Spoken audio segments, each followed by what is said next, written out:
My name is Eric Black and I'm the founding trustee of the Botanical Gardens Enterprises Limited. Well, we're a registered charity and we provide lessons. We have a horticulturist who's qualified to give certificates accredited, and we help the school.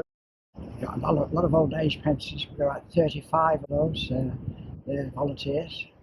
And we do grow stuff. We teach them how to propagate, how to cut things, how to grow things, how to plant things. Well, as you can see, it's a polythene roof, and we had trouble with seagulls. They were making holes in it. So I devised something that we've got fishing wire going across the top now, and they don't bite it anymore. But the one on the far end was badly done, so I got a grant and we've just renewed that. So you've got the old polythene